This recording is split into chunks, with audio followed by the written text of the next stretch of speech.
ஆன்மநேய உள்ளங்களுக்கு வந்தனம்.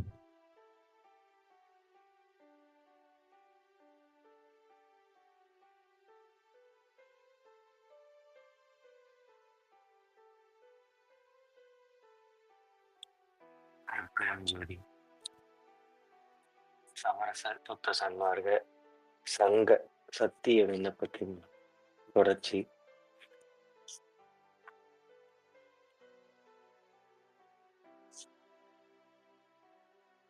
இயற்கை உண்மையினர் என்று இயற்கை உண்மை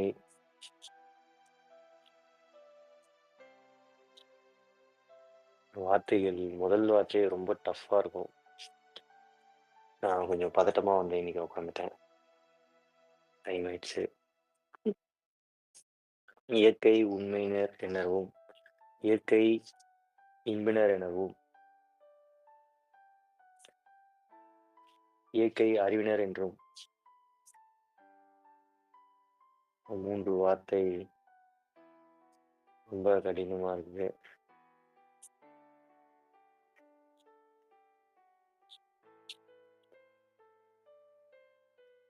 இயற்கை உண்மையினர் என்றும் இயற்கை அறிவினர் என்றும் இயற்கை இன்பினர் என்றும் நெற்குணர் என்றும் சிற்குணர் என்றும் நித்தியர் என்றும் சத்தியர் என்றும் ஏகர் என்றும் அநேகர் என்றும் ஆதியர் என்றும் அனாதியர் என்றும் அமலர் என்றும் அருட்பெரும் ஜோதியர் என்றும் அற்புதர் என்றும் நிரதிசையர் என்றும் எல்லாம் ஆனவர் என்றும் எல்லாம் உடையவர் என்றும் எல்லாம் வல்லவர் என்றும் குறிக்கப்படுதல் முதலிய அளவு கடந்த திருக்குறிப்பு திருவார்த்தைகளால் சுத்த சன்மார்க்க ஞானிகள் துதித்தும் நினைத்தும் உணர்ந்தும் புணர்ந்தும் அனுபவிக்க விளங்குகின்ற தனித்தலைமை பெரும்பதியாகிய பெரும் கருணை கடவுளே, தேவரி திருவரு சமூகத்தில் துரும்பினும் சிறியமாகிய யாங்கள் சிற்றறிவா செய்து கொள்ளும் சிறு விண்ணப்பங்களை திரு செவிக்கு ஏற்பித்து அருளி எங்களை ரட்சித்து அருளல் வேண்டும்.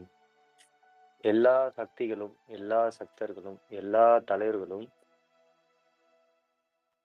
அறிந்து கொள்வதற்கு மிகவும் அரியதாய் எல்லா தத்துவங்களும் எல்லா தத்துவிகளும் அப்பாலுக்கு அப்பாலாய் விளங்கும் ஓர் சுத்த ஞான வெளியில்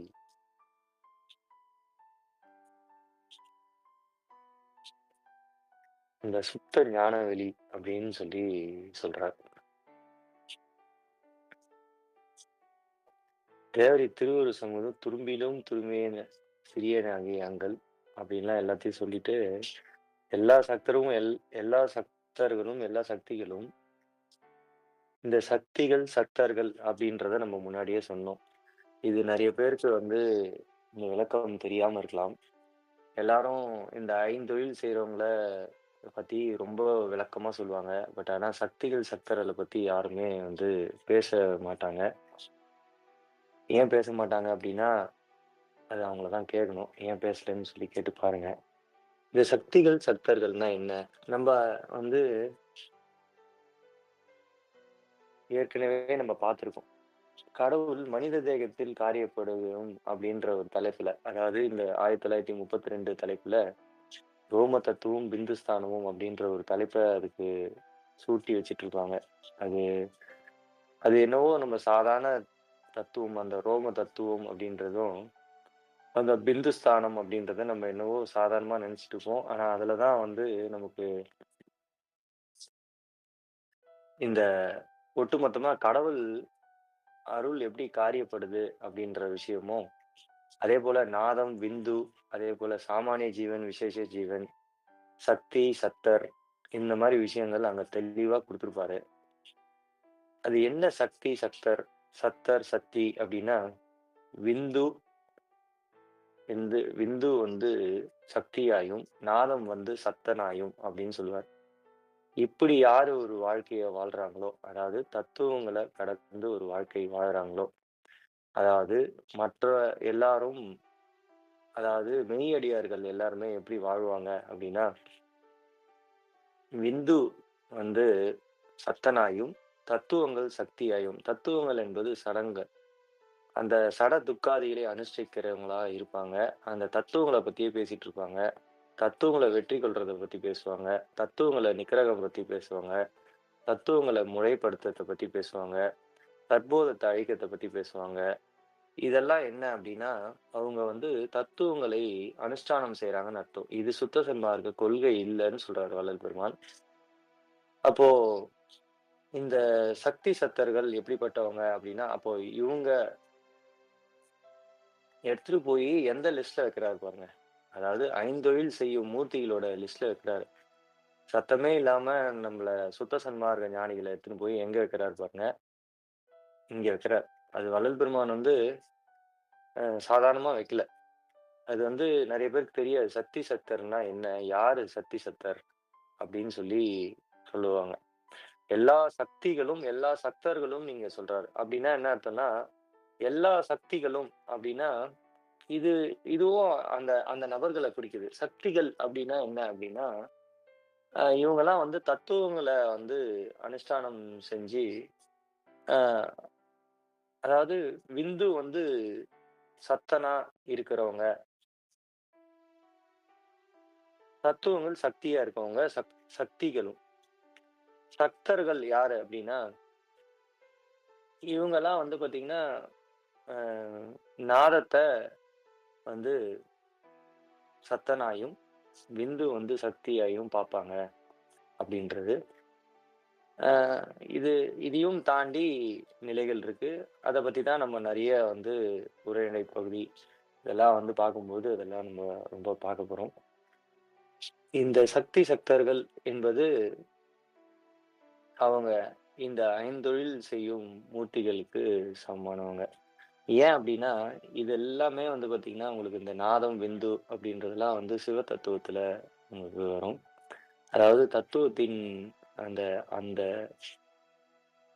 இந்த 5 முக்கியமான தத்துவங்கள்னு சொல்லுவாங்க இல்லைங்களா? சிவ தத்துவங்கள். அந்த தத்துவத்த கடக்கிறதுக்கான விஷயங்கள்ல இருக்கிறவங்களுக்கு சக்தி சக்தர்கள் அப்படின்றத நமக்கு வந்து சொல்லுவாங்க. எல்லா தலைவர்களும் அறிந்து கொள்வதற்கு மிகவும் அரிதாய். இந்த சக்தி சக்தர்கள் தான் எல்லாருமே அடங்கிருவாங்க. இந்த இந்த ஐந்தொழில் செய்யும் மூர்த்திகள் எல்லாமே இந்த இந்த இந்த இந்த சக்தி சக்தர்களுக்குள்ள அடங்கிருவாங்க. இந்த இது எல்லா தலைவர்களும் அறிந்து கொள்வதற்கு மிகவும் அரிதாய். இப்ப இப்படிலாம் வந்து இந்த சக்தி நிலை, இந்த சக்தர்களோட நிலை, இந்த நாதம், விந்து இது போல இன்னும் பரநாதம், பரவிந்து, அபரநாதம், அபரவிந்து, சுத்த நாதம், சுத்த விந்து அப்படின்ற விஷயத்துக்குலாம் வந்து வெறும் தத்துவங்கள வள்ளல் பெருமான் எழுதியிருக்காருன்றத பேசிட்டு இல்லாம, இது இப்படின்னா என்ன அப்படின்னு புரிந்து வாழ்க்கை வாழ்ந்து கொண்டு இந்த மனித தேகத்தில் இருப்பவர்களே வந்து எல்லாருடைய உயர்வுடையவர்கள் அப்படின்னு சொல்லி வள்ளல் பெருமான் சொல்றாரு. அவங்கள தான் இங்க என்ன சொல்றாருன்னா, இந்த எல்லா தலைவர்களும் அறிந்து கொள்வதற்கு மிகவும் அரிதாய். இப்படிப்பட்டவங்கலாம் அந்த அவங்க மனித தேகம் எடுத்தாங்கன்னா, அவங்களால வந்து கண்டிப்பா அறிந்து கொள்ள முடியும். ஆனால் மனித தேகம் எடுக்காமல் அவர்களெல்லாம் என்ன மாரி தேகங்கள்ல இருக்காங்கன்றது, அது ஒரு தனி சப்ஜெக்ட். அதுக்குள்ள நம்ம இப்போதைக்கு போ வேணாம். அது நம்ம ஆல்ரெடி சொல்லியிருக்கோம். அவங்கலாம் சூக்கும தேகத்திலயும், காரண தேகத்திலயும் இருப்பாங்க. அவங்க தூல தேகத்துக்கு வரமாட்டாங்க அப்படின்னு சொல்லி, அவங்கலாம் எங்க இருக்காங்க? இந்த உடம்புக்குள்ளேயே தான் இருக்காங்க எல்லாருமே அப்படின்றதையும் நம்ம வந்து மிக விரிவா நம்ம நெறைய இடங்கள்ல பார்த்துருக்கோம். அப்போ இந்த எல்லா தத்துவங்களும், எல்லா தத்துவிகளும் அப்பாலுக்கு அப்பாலாய் விளங்கும். அப்போ இப்படிப்பட்டவங்கலாம் வந்து அதாவது தத்துவிகளும், தத்துவ கடவுள்கள் அப்படிலாம் நீங்க பார்க்கணும். பார்க்கும்போது எல்லா தத்துவங்களை நடத்துகின்ற அது அதுக்கு ஒரு ஒரு மூர்த்தி, கர்த்தா அந்த மாரி இருக்காங்க. இப்போ 63 தத்துவங்கள் கூடலாக 1. அத சேர்த்து வந்து 64 தத்துவம். 64 தத்துவம் வந்து நமக்கு வந்து சைவத்திலயும், 12 வந்து வைஷ்ணவத்திலயும், அதுதான் 12 ஆழ்வார்களாகவும், இங்க 63 நாயன்மார்களும் கூடுதலாக 1, 64. அதுபோல மற்ற சமயங்கள்ல அங்கங்க 2, 1 அப்படின்றத பௌத்தம், கிறிஸ்தவம், இஸ்லாமியம் எல்லாமே குறிப்பிட்டிருப்பாங்க. அதெல்லாம் உரைநடை பகுதி வரும்போது நம்ம பார்ப்போம். இந்த இப்படி தத்துவங்களுக்கும் அப்படி அப்பாலுக்கு அப்பாலாய் விளங்கும் ஓர் சுத்த ஞான வெளியில், இந்த சுத்த ஞான வெளிக்கு நம்ம வந்து போணும். அதாவது ஞானவெளி அப்படின்றது நமக்கு ஒண்ணு. சுத்த ஞானவெளி அப்படின்றது ஒண்ணு. இங்க சுத்தம் அப்படின்னும்போதே முதல்ல நம்ம இந்த இந்த இந்த கரணத்த சுத்தம் பண்றது அப்படின்றது ஒண்ணு. நேத்து கூட நம்ம பார்த்திருந்தோம். எல்லாரும் கரணத்த சுத்தம் பண்றது அப்படின்னா என்ன அப்படின்னா, எவ்வுயிரையும் தம்முயிராக நினைக்கும்போது, அந்த எல்லாரும் என்ன நெனச்சுக்கிறாங்க, இந்த மனம் வந்து ஸ்டில்லா இருக்கும். அதனால வந்து நமக்கு வந்து இந்த பிராணவாயு போகாது, உள்ளவே சுழலும் அப்படின்றது, அது வந்து ஒரு பேசிக் ஸ்டேஜ். அதுதான் அதுதான் சங்கல்பத்தின் முதல் படிநிலையில அது ஒரு சும்மா ஒரு ஸ்டார்ட்டிங் ஃபேஸ் அது. அது அது என்ன அப்டின்னா, அடுத்த கட்டமா அந்த அந்த கரணம் யாதொன்றிலும் பற்றாமல் இருந்தது. பற்றாமல் இருந்ததுக்கான காரணம், இது எவ்வுயிரும் தம்முயிராக பார்த்து, அதாவது பிற உயிர் படும் துன்பத்தை தன்னது என எண்ணி நிற்கும் அந்த தருணம்,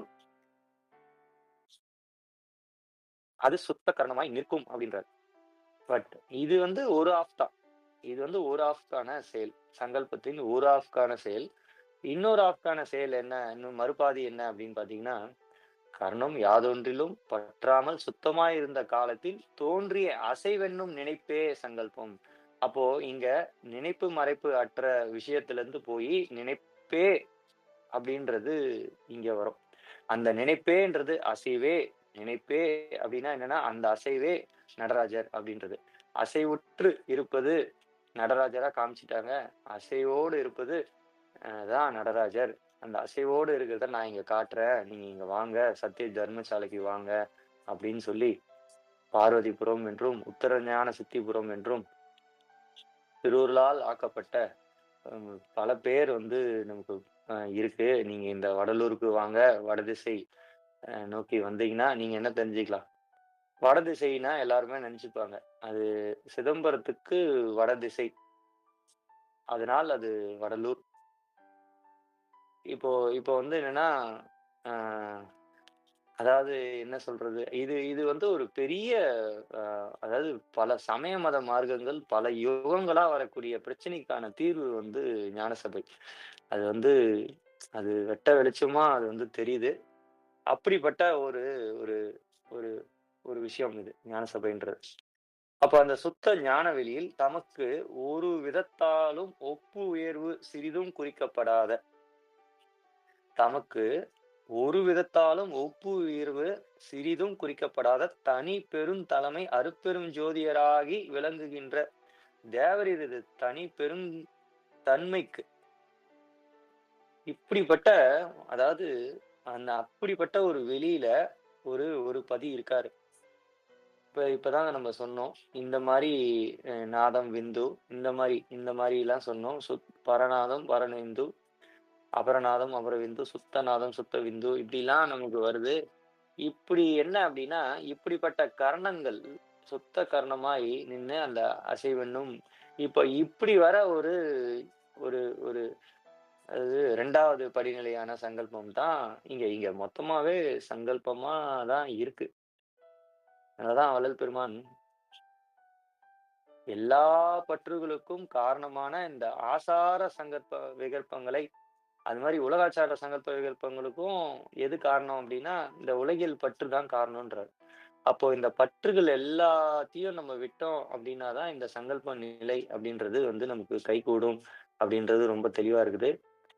அதுல நம்ம வந்து அந்த அந்த சுத்தம் அப்டின்றதுக்கான மீனிங் அதுதான். அது அது என்ன அப்டின்னா, அந்த அந்த அசுத்த மாயை நீங்கின அந்த நிலையை குறிக்கிறது. அந்த அசுத்த மாயை நீங்கின அந்த நிலை. அந்த அசுத்த மாயை நீங்கி முழுவதும் சுத்தமடைஞ்சுச்சா அப்படின்றது தான் இங்க விஷயமா இருக்குது. அந்த முழுவதும் சுத்தமடையறதுக்கு தான் அடுத்த கட்டமான விஷயங்கள் வந்து நடந்துட்டே வரும். இந்த பச்சை திரை விலகுவது இதுதான் ரொம்ப ரொம்ப முக்கியம் அப்படின்னு சொல்லி சொல்றதும், கடவுள் எங்க இருக்காரு அப்படின்றதும், கடவுளோட பெருமை எங்கேயோ இருக்கு. நம்மளுடைய சிறுமை நம்மலாம் எங்க இருக்கோம் அப்படின்றது எங்கேயோ இருக்கு. இப்படிதான் கடவுளுடைய நிலையும், ஜீவர்களோட நிலையும் நம்ம வந்து ஊன்றி விசாரித்துனா, இது இதுவும் நமக்கு வந்து ஜீவகாருண்யம் தோன்றுவதற்கான ஒரு துவாரமாக இருக்கிறது. அது ஒரு வகையான சத்விசாரம். நேரிட்ட பட்சத்தில் இத இத சத்விசாரம்ன்றத எப்படி புரிஞ்சுக்கணும் அப்படின்னா, நேரிட்ட பட்சத்தில் இப்போ ஒரு நம்ப நம்ப சகஜ பழக்கத்துல வாழ்க்கை நடத்த சொல்லியிருக்காங்க வள்ளல் பெருமான். சகஜ பழக்கத்துல வாழ்க்கை நடத்துறோம். நேரிட்ட பட்சத்துல ஜீவர்கள் படும் துன்பத்த தன்னது யார் எண்ணுகிறார்களோ, அங்க அவங்களுக்கு சங்கல்பங்கள் உருவாகும். இப்படிலாம் சங்கல்பங்கள் வரும். உள்ளழுந்துதல் வரும். சங்கல்பம் வரும். ஒருவேள நீங்க சங்கல்பத்தின் படிநிலைக்கு இன்னும் கீழ்நிலையில நம்ம இருக்கோம் அப்படின்னா, உள்ளழுந்துதல், உள்ளழுந்து சிந்தித்தல், சிந்தித்தலை விசாரித்தல். சங்கற்ப விகற்பங்கள் நமக்கு உண்டாகும். இது சங்கற்ப விகற்ப கல்பங்கள் உருவாகி, உருவாகி அது ஒரு கட்டத்துல சங்கல்பத்துக்கு வரும்.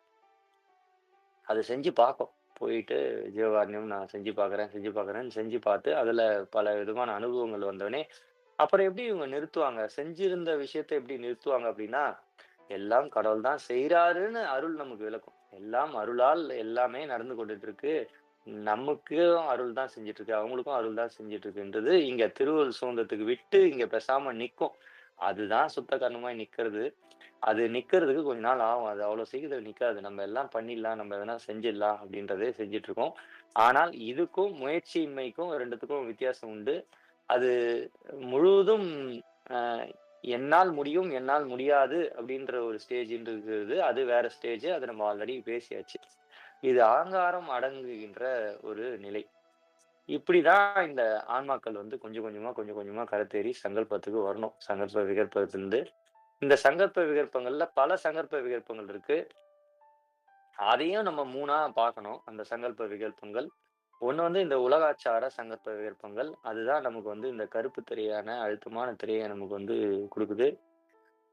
அதனால நமக்கு உயிர்கள் மீது உண்மையான அன்பு வரவே வராது. நம்ம ஏன் இவங்களுக்கு செய்யணும்? நமக்கே இங்க இல்ல. நம்ம ஜீவனே பார்த்துக்க முடியல.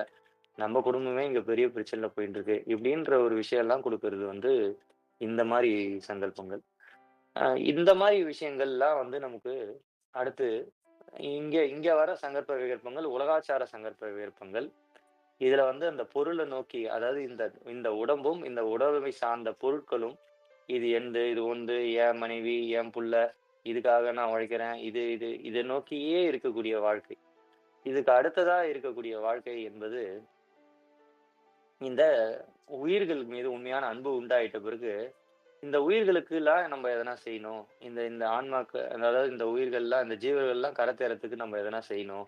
அப்படின்னு சொல்லி முயற்சிகள் செய்யும். அங்க ஆண்டவர் மீது உண்மையான அன்பு இருக்காது அதுக்கு. இப்படி பல நாள் இந்த சங்கல்ப விகல்பங்கள் உள்ளழுந்துதல், ம ஆன்ம திருஷ்டி, உள்ளழுந்ததை சிந்தித்தல் ஜீவ திருஷ்டி, உள் விசாரித்ததை வந்து அதாவது சிந்தனை செய்த விசாரிக்கிறது வந்து மனதிருஷ்டி. இப்படிப்பட்ட சங்கற்ப விகல்பங்கள். இது இது இதுக்கான அடிப்படை காரணங்கள் எல்லாம் என்ன அப்டின்னா, இந்த சமய மத மார்க்கங்கள் அப்டின்னு சொல்றாரு. இத பற்றற கைவிட்டா மட்டும் தான், மொத்த சமய மத சாதனங்கள், இந்த இந்த விஷயங்கள் மொத்தமா கைவிட்டு, ஜீவகாருண்ய ஒழுக்கமே கடவுள் வழிபாடு அப்டின்னு வந்தவங்க எந்த சங்கற்ப விகற்ப இது ஆச்சார சங்கற்ப விகற்பங்கள். இது 2ம் பற்றாத வண்ணம் அருள் செய்ய வேண்டும்ன்றாரு. ஆனா, ஒரு விஷயம் பற்றணும்ன்றாரு. அதுதான் என்னதுன்னா, தயவின் காரணமாக பற்றணும். அப்ப ஜீவகாருண்யம் ஒழுக்கம் சார்ந்து இந்த கரணங்கள் பற்றுச்சுன்னா, அதுவுமே 3வது படிநிலையான சங்கற்ப விகற்பங்கள்ல வந்து நிக்கும். அதுதான் உள்ளழுந்துதல். உள்ளழுந்துதல்ன்றது ஆன்ம திருஷ்டி விளக்கம். ஆன்ம திருஷ்டி விளக்கம்னா, ஜீவகாருண்யம் அவங்களுக்கு விளங்குது. அவர்களை ஆன்ம திருஷ்டி விளக்கம் உள்ள அவர்கள்லாம் நெற்றிக்கண்ணை திறந்து கொண்டவர்கள் என்று அறிய வேண்டும்ன்றது ஜீவகாருண்ய ஒழுக்கத்துல 8வது கேள்வியில சொல்லியிருப்பாங்க. அப்படி நெற்றிக்கண் திறப்பினும் குற்றம் குற்றமே. அப்படி அவங்க குற்றம் செஞ்சாலும் குற்றம் தான். அதுவும் சங்கற்ப விகற்பங்களாக 3வது படிநிலையிலான சங்கற்ப விகற்பங்கள நம்ம பார்த்தோம். இப்படிலாம் வந்து இல்லாம சமய மத ஆசாரங்கள இந்த 3 படிநிலைகள். அப்போ இந்த 3 படிநிலைகள் தான் கருப்பு திரை, நீலத்திரை, பச்சை திரை. இந்த பச்சை திரைய நீக்கிக் கொள்றது வந்து அவ்வளோ சாதாரண விஷயம் இல்ல. அந்த பச்சை திரை என்பது இந்த கருப்ப நீக்கணும், நீலத்த நீக்கணும். அப்படி நீக்காமயே நான் பச்சை திரைய நீக்கிறேன் அப்படின்றது என்னன்னா, எப்படி அத நீக்கணும் அப்படின்னா, பச்சை திரையை நீங்க நீக்கிறதுக்கான முயற்சிகள எடுக்கலாம். அப்படி எடுக்கும்போது, நீங்க இந்த மாரி உலகியல்ல என்ன மாரி பற்றுகள்லாம் வச்சுட்டு இருக்கீங்கன்றத உங்க செயல்பாடு பார்க்கும்போதே தெரிஞ்சிரும். அதேபோல அருளியல்ல செயல்பாடுகள். அருளியல்ல வந்தோனே இந்த சமய மத ஆச்சாரங்கள்ல, அதுல இருக்க சாதனங்கள்ல நீங்க இன்னும் கொஞ்சம் அழுத்தமா இருந்தீங்கன்னா, அத வச்சு கண்டுபிடிச்சுக்கலாம். நீங்க இன்னும் வந்து நீங்க அதாவது அசுத்தம் அசுத்தமாயி தான். ஆனா, அதுல கொஞ்சம் சுத்தமா இருக்கே தவிர்த்து, இதுதான் நற்குண, நற்செய்கை ஒழுக்கங்கள் செய்யக்கூடியவங்க இருக்கிற இடம். இந்த நற்குணம், நற்செய்கை ஒழுக்கங்களே இல்லாம, வெறும் இந்த உலகியல்ல இருக்க தொழில் ஒழுக்கம், ஜாதி ஒழுக்கம், இந்த மாரி விஷயங்கள்ல இருக்கவங்க, வருணம், ஆசிரமம், இது மாரி உள்ள இந்த உலகாச்சார சங்கற்ப விகல்பங்கள்ல இருக்கவங்க, கருப்பு திரையில இருக்கவங்க, இப்படி இருக்கவங்க நீல திரையில இருக்கவங்க.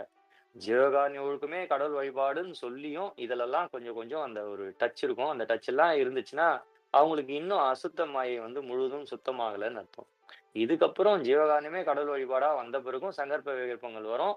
அதுதான் வந்து செயல் மயக்கம். அந்த செயல் மயக்கம் என்பது நம்ம எதனா செஞ்சிடணும், இந்த உயிர்களுக்காக ஏதாவது செஞ்சிடணும் அப்படின்னு சொல்லி நினைக்கும் பொழுது, இவங்கள வந்து இந்த அகங்காரம் முழுதுமாக அடங்கவில்லைன்னு அர்த்தம். இது கொஞ்ச நாள் ஆகும். அதுக்கு தான் சுப்பிரமணியம் அதெல்லாம் படிச்சு அமுக்கு அமுக்குன்னு அமுக்கணும்னு நம்ம ஆல்ரெடி சொல்லியிருக்கோம். அந்த சுப்பிரமணியம் பகுதிகள ஆடியோலாம் கேட்டீங்கன்னா உங்களுக்கு நல்லாவே புரியும். அப்படி அப்படி வரும்பொழுது தான் நமக்கு வந்து இந்த 6 ஆதாரங்களையும் கடந்து அடுத்த மூலாதாரமான வந்து நிராதார நிலையில நம்ம தொடங்க முடியும். அந்த நிராதார நிலைகள் என்பது அங்குதான் சங்கல்பம் வந்து உருவாகுது. இதுவரைக்கும் சங்கல்ப விகல்பங்களே இத்தன இதுவா இருக்கு. ரொம்ப எளிமையா நமக்கு வந்து வள்ளல் பெருமான் ரொம்ப அழகா நமக்கு குடுத்துருக்காங்க. இதுக்கு பிறகாக இருக்கிற சங்கல்ப நிலை ஒண்ணு இருக்கு. அந்த சங்கல்பத்துல அது காரண தேகத்துக்கு சம்மந்தப்பட்டது. அந்த காரண தேகத்துல இதுக இந்த தூலத்த தாண்டி நம்ம சூக்குமத்துக்கு போறது. சூக்குமத்திலிருந்து காரணத்துக்கு போறதுக்கான வழிய நமக்கு வள்ளல் பெருமான் குடுத்துடுறாங்க. இந்த காரண தேகத்துல போயும் அடுத்து உங்களுக்கு 3 திரை இருக்கும். அந்த 3 திரை என்பது என்ன அப்டின்னா, உங்களுக்கு நல்லாவே தெரியும். அ பொன்மை திரை, அதுக்கப்புறம் வந்து சிகப்பு திரை, பொன்மை திரை, வெண்மை திரை அப்டின்னு சொல்லி சொல்லுவாங்க. ஸோ இந்த 3 படிநிலைகள் தான் இந்த சங்கல்பத்தினுடைய படிநிலைகள். இந்த சங்கல்பத்திலிருந்து நம்ம சவிகல்பத்துக்கு போணும். சவிகல்பம் என்பது கலப்பு திரையில வரும். அந்த சவிகல்பம் போம்போது, சுத்த சன்மார்க்கத்திலிருந்து வரவங்க இந்த இந்த இந்த இந்த நிலைக்கு முடியுமான்னா, சத்தியமாக முடியும். சவிகல்பத்துக்கு. சவிகல்பம் என்பது அருள் வியாபகமாக இருக்கின்ற ஒரு தருணம். நம்ம காலையில எழுந்து ஒரு க்ஷண நேரம் இருந்தாலே நமக்கு எவ்வளோ கடவுள் விளக்கம் வருதோ, அதுபோல அவங்க வாழ்க்கையில அந்த சங்கல்பத்துல வாழும்போது, அவங்களுக்கு அருள் வியாபகமா ஆகுறது, பல தருணங்கள்ல அவங்களால வந்து உணர முடியும். கடவுள் விளக்கம் அது மாரி கொட்டு கொட்டுன்னு கொட்டும். அதாவது இதுக்கு முன்னாடிலாம் ஏதாவது குறிச்சு கிரிச்சு வைப்போம். அதே மாரி இதுக்கு மேல யாருனா சச்சங்கம் செய்வோம், எல்லாம் பண்ணுவோம். அத விளக்க முடியும், எல்லாம் செய்ய முடியும். ஆனால் இதுக்கப்புறம் வர்றதெல்லாம் வந்து சொல்லவே முடியாது. ஏன்னா, அவ்ளோ விளக்கங்கள் தாங்கள் அறிந்தறியாத அற்புத அந்த அறிவுகளையும், தாங்கள் அறிந்தறியாத கடவுள பத்தின ஒரு விளக்கங்கள்லாம் வர்றது தான் அந்த அருள் விளக்கம். அந்த அருள் விளக்கத்த தான் நமக்கு வள்ளல் பெருமான் அவ்வளோ விஷயங்கள நமக்கு குடுத்துட்டு போயிருக்காங்க. அப்படிப்பட்ட நிலைகளெல்லாம் கடந்து ஒரு சுத்த ஞான வெளி ஒண்ணு இருக்கு. அதாவது வெளி என்பது என்ன அப்டின்னா, அங்க அறிவுக்குலாம் வேலையே இல்ல. அதாவது நம்ப அறிவுக்கு வேலை இல்ல. ஏன்னா, அது ஆன்ம அறிவின் வியாபகமான ஒரு நிலை. அங்க நம்ம அறிவு என்பது அங்க இந்த ஆன்ம அறிவு, வெண்மை திரை இந்த மாரி ஒரு விஷயத்துக்குலாம் அங்க வந்து வேலையே இல்ல. அங்க அப்படிப்பட்ட ஒரு வெளியில வந்து கடவுள் வந்து இருக்காரு. அதுதான் பேரறிவு, பேரறிவு அப்படின்னு சொல்றாங்க. பலவிதமா வந்து சொல்றாங்க. கடவுளோட நிலை இப்படிப்பட்ட நிலைகளாக இருக்கிறது அப்படின்னு சொல்லி வந்து சொல்லுவாங்க. இன்னும் அதுக்கு மேல இருக்க நிலைகள்ல கடவுள் அவ்வளோ நிலைகள் உயர்ந்து இருக்காங்க. அப்படிப்பட்ட ஒரு தனி பெரும் த அந்த தன்மைக்கு அது என்ன சொல்றது? தேவரின் தனிப்பெரும் தன்மைக்கு மெய் அறிவு உடையோரால் இங்க தான் நீங்க பார்க்கணும். இங்க உண்மை அறிவு உடையோரால் நம்மளால வந்து நம்ப நம்ப நம்ப இப்ப பேசின்னு இருக்கோம். உண்மை அறிவு, உண்மை அடியார்கள் அப்படி நம்ம பேசுறதுனால இதெல்லாம் நம்மளால ரீச் பண்ண முடியுது. கடவுள் வந்து இப்படிப்பட்ட நிலைகள்லாம் இருக்காரு. சுத்த சன்மார்க்கத்துல இருக்கவங்களால என்ன செய்ய முடியும்னா, இப்படிப்பட்ட நிலைகளால இருக்கிறவங்கள போய் நம்ம வந்து கடவுள வந்து அவங்களுடைய நிலைகள்லாம் வந்து கடவுளோட நிலை எப்படிப்பட்டது அப்படின்றத அவங்களால பார்க்க முடியுமான்னா, நோ. உங்களுக்கு வாய்ப்பு இல்ல அப்படின்றத இங்க சொல்றாரு பாருங்க. மெய் அறிவோடு உடையவரால் விதிக்கப்பட்ட வேத ஆகமங்களும் பெருந்தகை வாசகத்தை பெறாது சிறுதகை வாசகங்களைப் பெற்று திகைப்படைகின்றவன திகைப்படைகின்றவன என்றால், மலத்தினும் புழுத்த புழினும் சிறியேமாகிய யாங்கள் இப்ப அவங்க எல்லாமே திகைப்படைகிறாங்களாம். அதாவது இது மாரி வேத ஆகமங்கள எழுதுனவங்கலாம் எவ்வளவு பெரிய வேதம், இந்த ஆகமங்கள் இது மாரி பல வாசகங்கள் அதாவது இந்த சிறுதகை வாசகங்களை பெற்று திகைப்படைகின்றனர் என்றால், அவங்கலாம் என்ன வாசகங்கள பெற்றாங்கன்னா, அதாவது அதெல்லாம் நம்ம சொல்லக்கூடாது ஒரு சிலதெல்லாம். அங்க வெளிப்படையாவே சொல்லியிருக்காரு. வாசகம்னாலே என்ன வருதுன்றது உங்களுக்கு நல்லா தெரியும். அப்படிலாம் எழுதினவங்கள கூட திகைப்படையறாங்களாம். கடவுளோட நிலைய அறிஞ்சு கொள்ள முடியல. அப்படி இருக்க நான் வந்து மலத்திலும் புழுத்த புழுவினும் சிறியமாகிய யாங்கள் அப்படின்னு சொல்றாரு. இப்படிப்பட்டவங்க நாங்க, சுத்த சன்மார்க்க ஞானிகள் இப்படிப்பட்டவங்க, இந்த திருசமூகத்தில் விண்ணப்பத்திற்குரிய பெருந்தகை வாசகத்தை எவ்வாறு அறிவோம்? எங்ஙனம் செய்வோம் ஆகலின் அப்படின்னு.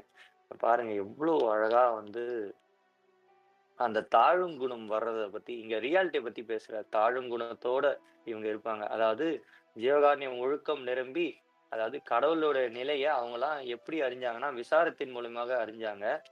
இவரு வள்ளல் பெருமான் அப்படி அறியல. வள்ளல் பெருமான் என்ன சொல்றாருன்னா, நமக்கெல்லாம் இப்படிப்பட்ட நிலைகள் எல்லாம் நம்ம படிப்பால் அறியக்கூடாது.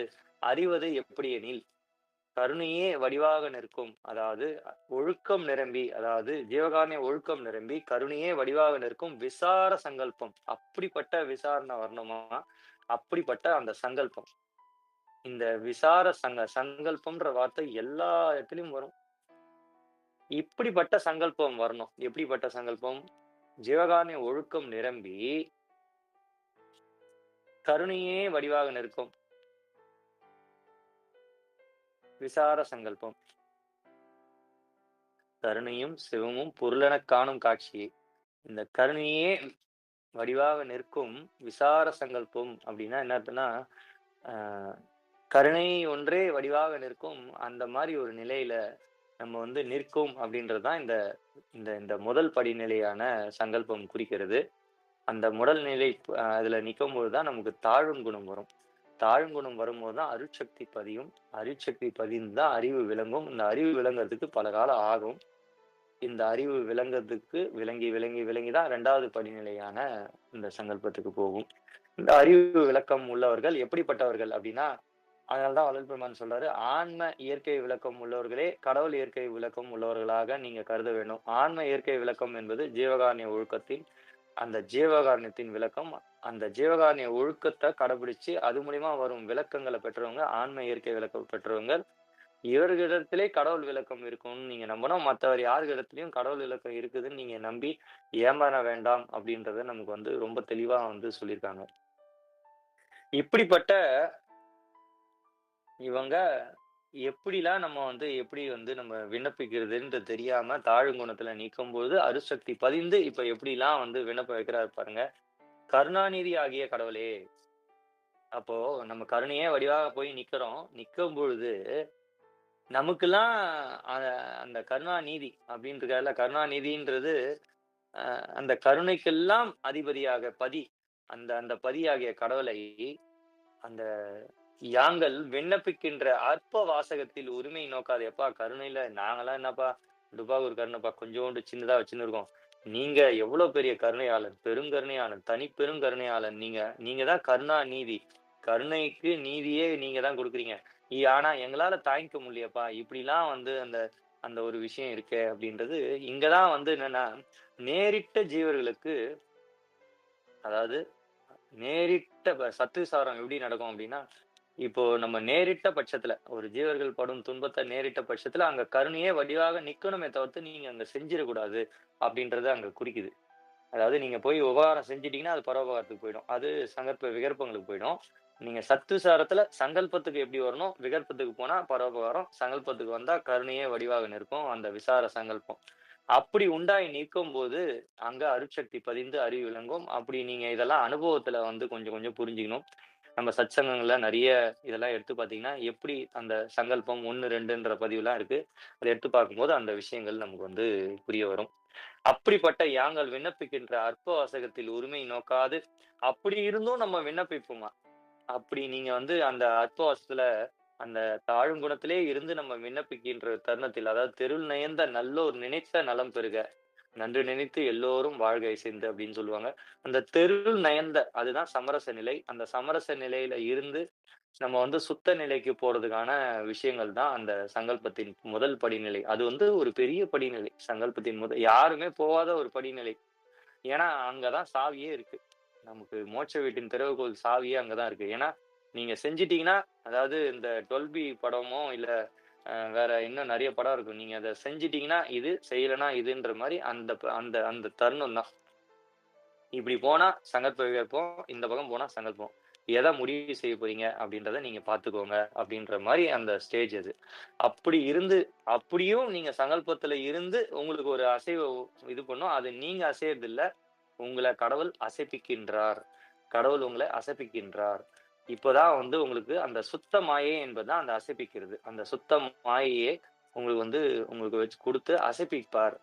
அந்த அந்த அந்த மாயை என்பது என்னவா இருக்கும் அப்டின்னா, அதுதான் வந்து மாமாயை. அ அப்படி அசைச்சு, அசைச்சு, அசைச்சு நீங்க கொஞ்ச நாள் கழிச்சு, யாராவது அசைக்கிறாரு, நம்ம ஒண்ணும் அசையலையே, யார் அசைக்கிறாரு அப்படின்னு பார்ப்பீங்க. இதெல்லாம் அதுக்கு அடுத்த நிலைகள்ல நமக்கு வரும். தாயினும் சிறந்த தயவுடைய கடவுளே அப்படின்றத நம்ம அடுத்த வாரம் இருந்து தொடங்குவோம். நன்றி.